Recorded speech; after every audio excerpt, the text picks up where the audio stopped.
Ielts Listening, version 56658. You will hear a number of different recordings, and you will have to answer questions on what you hear. There will be time for you to read the instructions and questions, and you will have a chance to check your work. All the recordings will be played once only.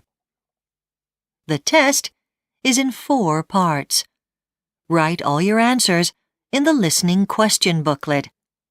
At the end of the test, you will be given 10 minutes to transfer your answers to an answer sheet. Now turn to Part 1 on page 2 of your question booklet.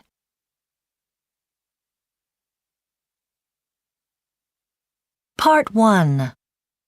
You will hear a teenager asking about joining a film club. First, you have some time to look at questions 1 to 4.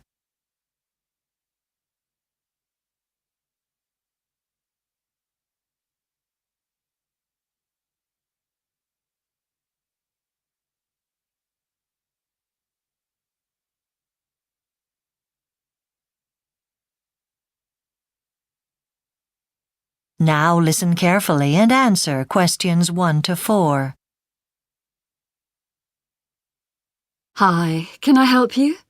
Yeah, I saw on the internet that you have a film club here at the cinema, but there wasn't a lot about it. Can you tell me a bit more? Yes, we're still setting up the web page. Sorry about that. We only started the club a few months ago.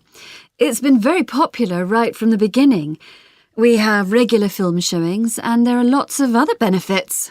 How often does the club meet? Every 2 weeks, on Thursday nights. OK.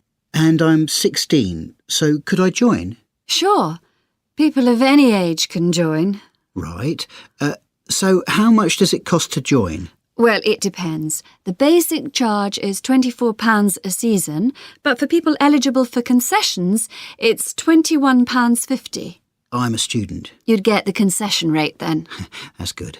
That entitles you to free entry to the club films and also to £2 off tickets for all other films on at the cinema. So you'd pay £4.50 instead of £6.50. Great. OK. Now, I don't know if this applies to you, but club members are also eligible for 3 hours complimentary parking when there's a film on. Well, I don't drive, but my girlfriend does, so it might be useful, yes. OK, well, I'd definitely like to join. Before you hear the rest of the conversation, you have some time to look at questions 5 to 10.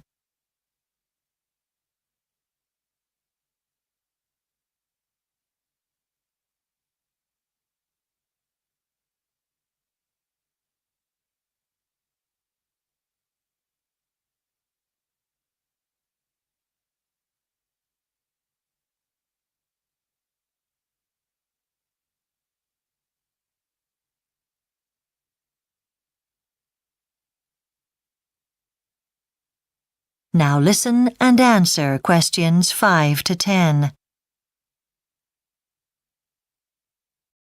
Can you give me any information about the next few films you're showing? I'm afraid we've run out of leaflets for this season, so I'll tell you about the next few films and hopefully we'll have all the details on the internet soon. So the next meeting's this Thursday, October the 14th, and that's a film called Pablo. I read the reviews of that. It's set in Argentina, isn't it? About a child who's run away from home? That's right.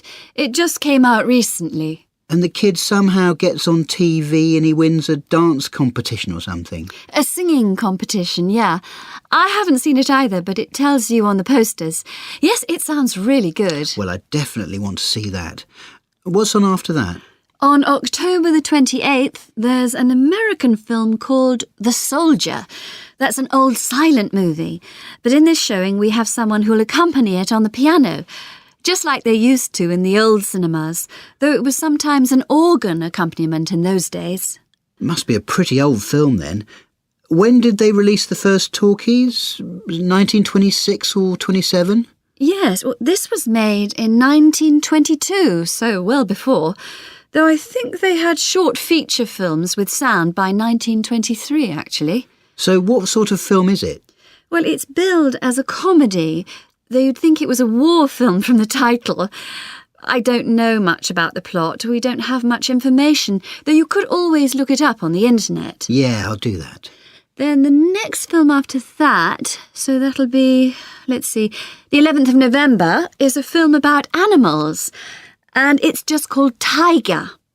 And that's a cartoon film, which makes it sound as if it's for children, but actually it's aimed at adults, and it's really quite frightening in places.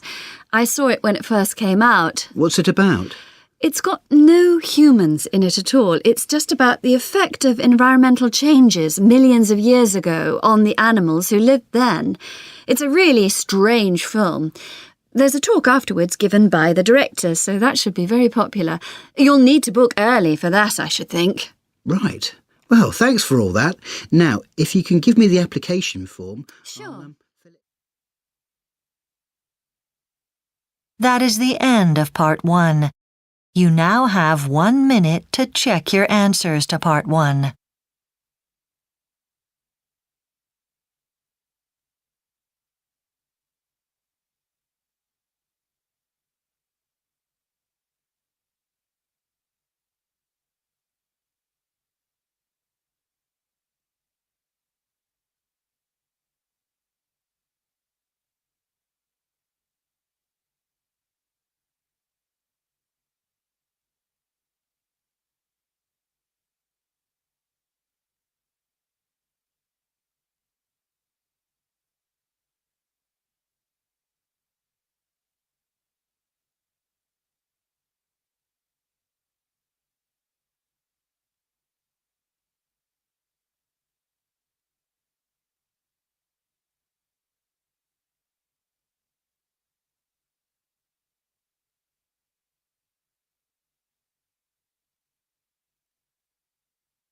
Section 2.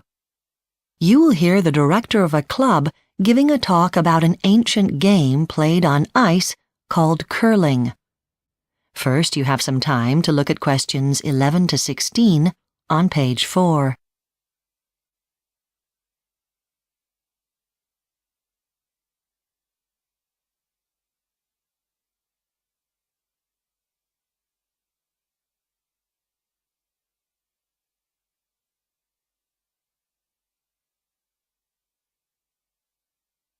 Now listen carefully and answer questions 11 to 16.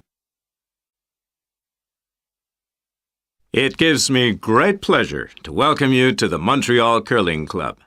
I hope you'll enjoy the introductory program we've prepared for you. I'll start with a brief introduction to the game itself and the equipment, so that you'll be able to enjoy it when you watch it later on. I'll then go on to say a little about the history of the sport and the club. So, first, let's take a look at the game of curling and the implements it uses. It's played on ice, and the object of the game is for two teams to push heavy stones across the ice towards a target. Now, there are 4 people in each of the 2 teams. The first is called the lead. The next is called the second. The next, surprise, surprise, is called the third.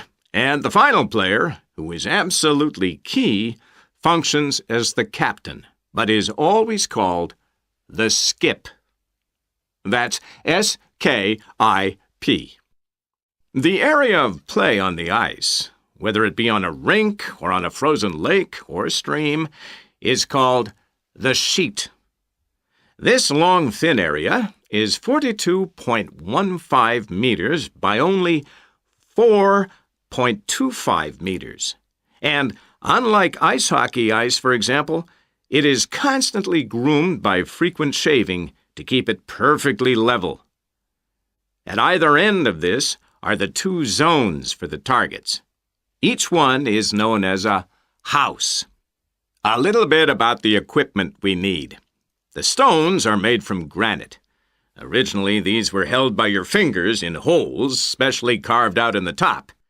But then it was decided to add a handle to get a better grip. The other distinctive implement is the brush, or broom. This is used for 2 purposes. to clean the ice, of course, but more crucially, to warm it. This melts the ice slightly and lessens the friction, so you get a smoother slide.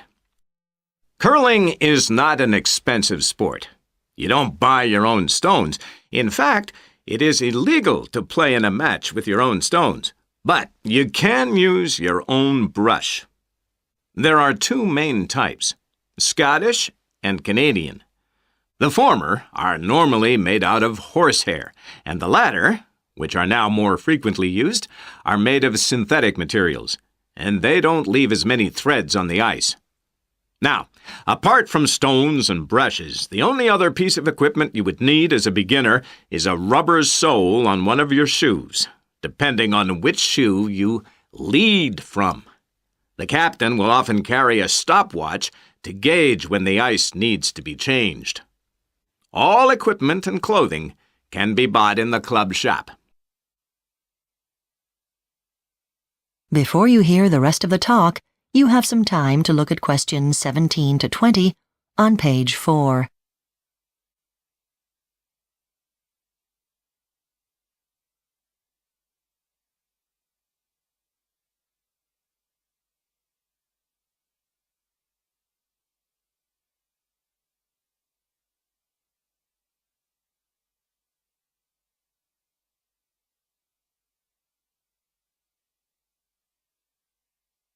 Now listen and answer questions 17 to 20.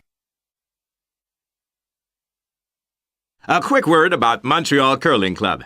It's renowned, not only because it often wins championships, but because it was the first club for any sport in the whole of the North American continent. And although curling is not as well known as many other winter sports, we still boast a certain amount of influence in the National Sports Council. And what are the origins of the game? It's now well established that it started in Scotland in at least as early as the 16th century. Queen Victoria, on her frequent trips to Scotland, often played it, but wrote in her diary that it required exceptional strength to throw the stones.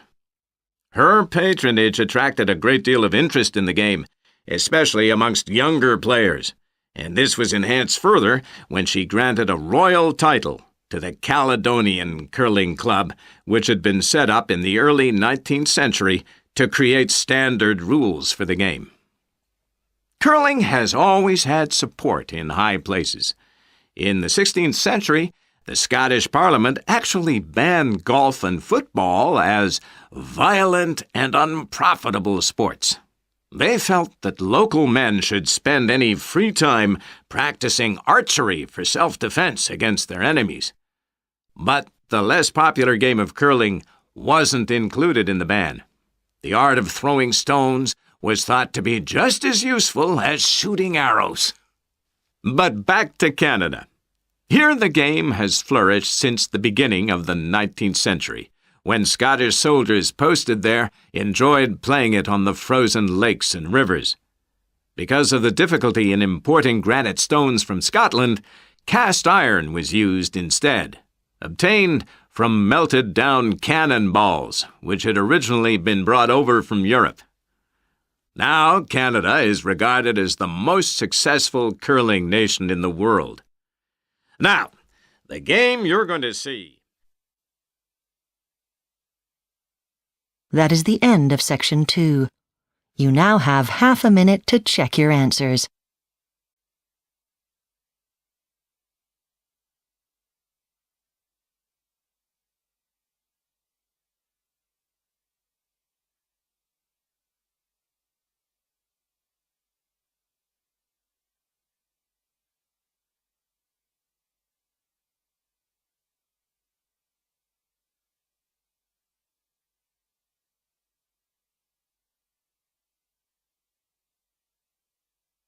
Now turn to section 3 on page 5.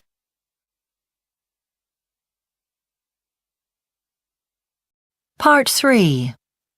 You will hear part of a discussion between two drama students called Charles and Lorna about a songwriting course.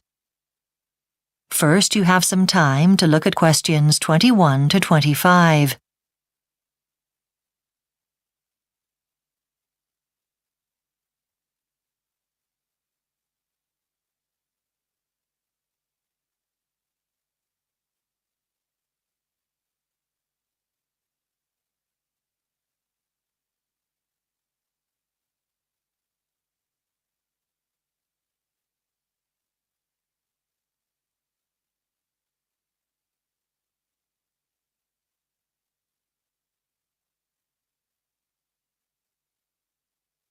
Now listen carefully and answer questions 21 to 25. Hi, Charles. I'm writing my report on the songwriting course for drama students.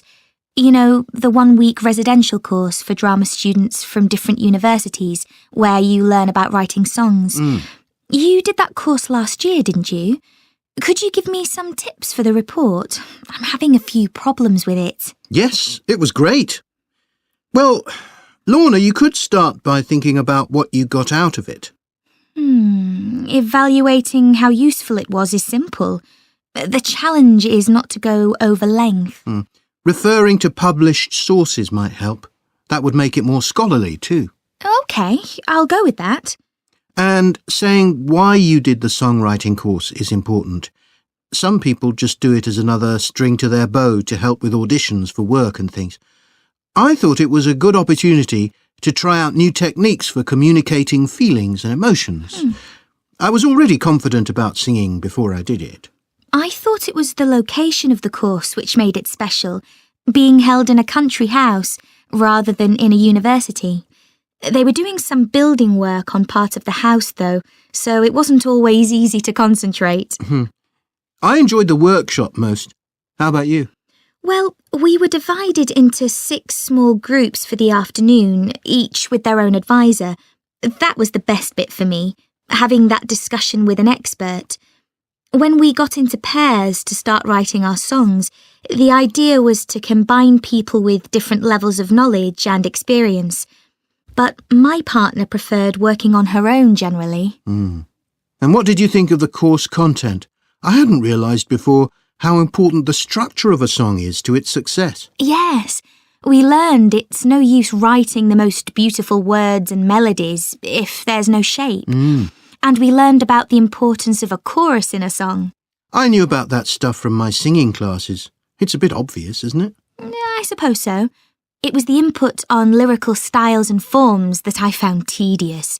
You could always look them up on the web. Anyway, how did you get on with writing your song? It was tough, and Peggy, my partner, was hard work, which wasn't funny, and writing was a slow process as a result of our lack of communication. By the time we finished, I was exhausted. Writing music from the heart is like that, especially by the end of a course. Before you hear the rest of the discussion, you have some time to look at questions 26 to 30.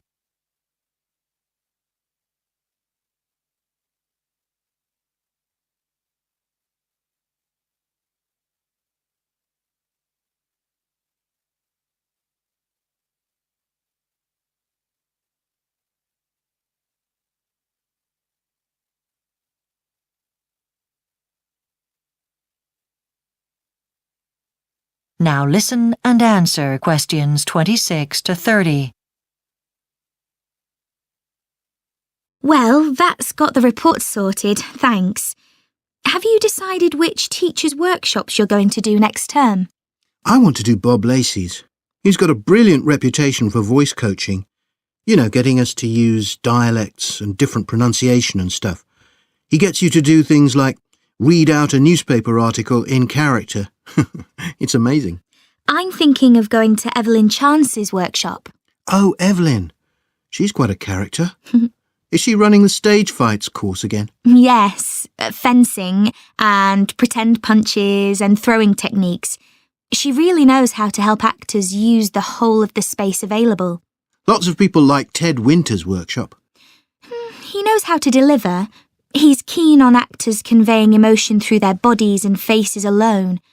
It's a great way to reveal complex relationships and situations to an audience without making a speech of any kind. I'm definitely going to sign up for that one. If you want to understand a director's ideas, Kevin Gray's workshop would be perfect for you. He likes telling people what to do, and he's always saying you can't have a company of actors reading a play any way they want because they'd end up fighting amongst themselves. They must listen to the director. What about Dorothy Thomas? She's good at activities for getting rid of stress and, emptying your mind of all thoughts about the past, and that can really help when acting. Well, I think I'll put my name down for... That is the end of Part 3. You now have 30 seconds to check your answers to Part 3.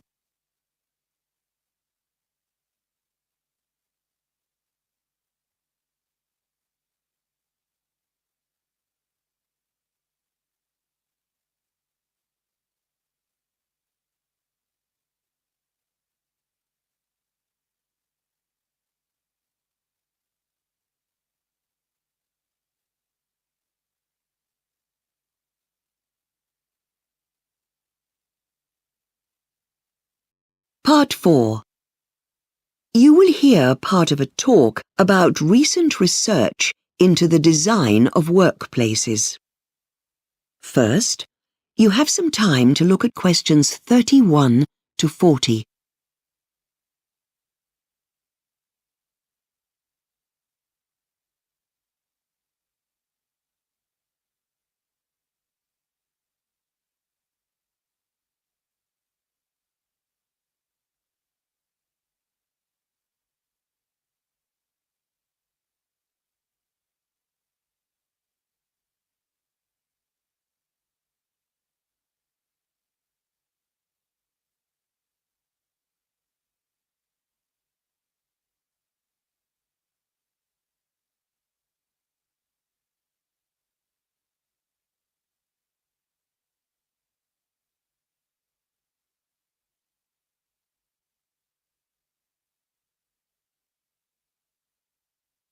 Now listen carefully and answer questions 31 to 40.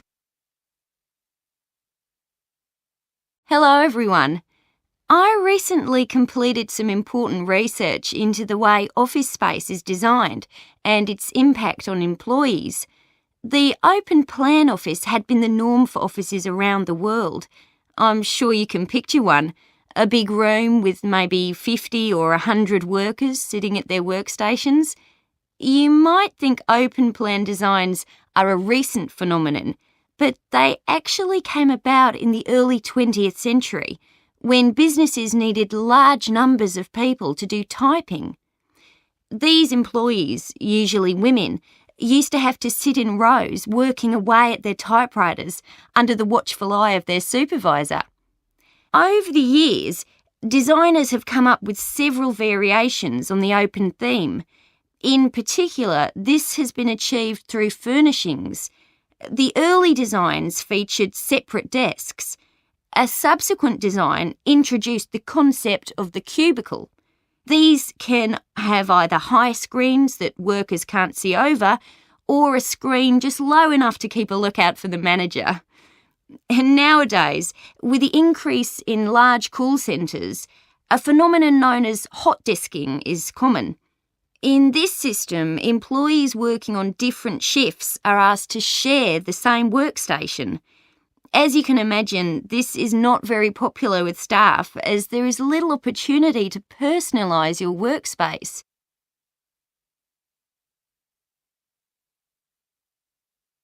In fact, my research shows that employees in general dislike the open plan design. As a part of my research, I conducted a survey of the staff in several large companies with open plan offices. The employees all voiced similar concerns about the design. Firstly, they felt that the open plan took away their privacy, but many also felt the need to carry their valuables with them at all times. So, to some extent, they also felt there was less security with these designs. Another common complaint may be something for employers to consider when choosing this type of design, and this was that these types of office space are bad for the health. I was intrigued by this possibility, but looking at staff records, it does seem to be borne out. So, if this design is so unpopular, why is it so commonplace? Well, the answer to that is in the benefits that the employers feel this type of design has.